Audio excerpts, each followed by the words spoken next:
హల్లెలూయా. దేవునికి మహిమ కలుగును గాక. ఈ ఉదయకాల సమయం గ్రామంలో చేరి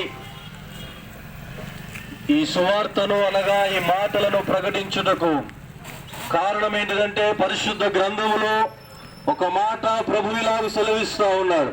నశించిన ప్రతి దానిని మరలా వెతికి రక్షించుటకు మనుష్య కుమారుడు ఈ లోకానికి వచ్చనని పరిశుద్ధ గ్రంథము సెలవిస్తా ఉన్నది.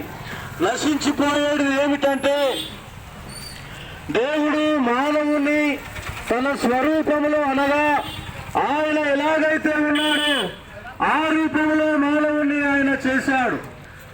చేసిన వాడు ఆజ్ఞలు అతిక్రమించి పాపానికి బానిసలుగా అనగా దేవుని రూపాన్ని, దేవుడిచ్చిన మహిమను కోల్పోయాడు.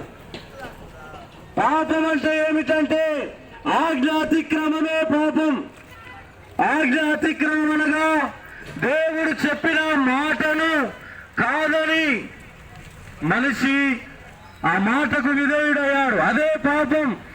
ఏదో దొంగతనం చేస్తేనో ఇంకా ఏదైనా చేస్తేనే పాపాలు కాదు. కానీ ఈ లోకంలో చూస్తే తల్లిదండ్రులైన వారు వారి పిల్లలు వారి మాట వినకుండే వారికి కోపం వస్తూ ఉంటుంది, బాధ అనిపిస్తూ ఉంటుంది.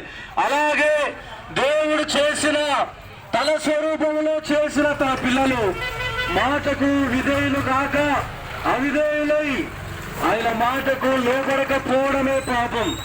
ఆ పాపము ద్వారా దేవునికి దూరమయ్యారు. దూరమైన దానిని మరలా తిరిగి రక్షించడానికి అనగా మరలా తనతో పాటు ఉంచుకోవడానికి దేవుడే ఈ లోకానికి మనుష్య రూపాన్ని దాల్చి వచ్చాడు. ఎందుకంటే మనిషిని పాపము పోవాలంటే ఒక మరలా పరిశుద్ధమైన మానవుడే రావాలి.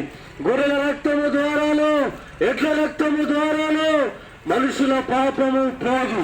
కనుక పరిశుద్ధుడైన దేవుడే ఈ భూమి మీదకి వచ్చి తన ప్రాణాన్ని 2024 సంవత్సరాల క్రితం తన ప్రాణాన్ని అర్పించి అమూల్యమైన రక్తాన్ని కార్చాడు.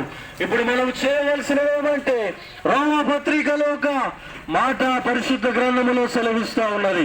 యేసు ప్రభు అని, ఆయన నా పాపాన్ని క్షమిస్తాడని మనము నోటితో ఒప్పుకొని హృదయములో విశ్వసిస్తే చాలు, దేవునితో మరలా మనము సంబంధాన్ని కలిగి ఉంటాం. మనం ఏదైనా ప్రాంతానికి వెళ్ళాలంటే, గ్రామానికి వెళ్ళాలంటే, లేక ఈ మందనపల్లి గ్రామానికి రావాలంటే ఒక మార్గం ఉంటుంది, రహదారి. అనేకమైన షార్ట్ కట్స్ గ్రామానికి ఉండొచ్చు. కానీ ఆ పరలోక రాజ్యానికి వెళ్ళాలి అంటే ఒకటే మార్గము. దేవుడు అంటా ఉన్నాడు, నేనే మార్గము, పరలోక రాజ్యానికి నేనే మార్గము, ఆయన తప్ప వేరొక మార్గము లేదు.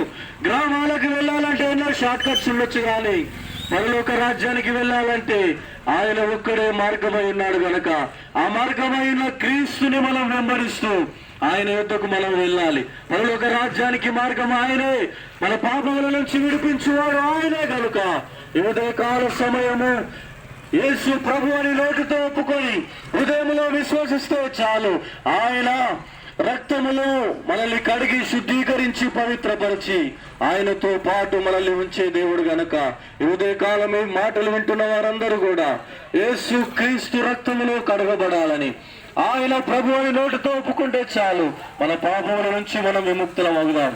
దేవుడి మాటలను మీ హృదయములో నాటి ఒక దినము ఫలింపజేయునుగాక.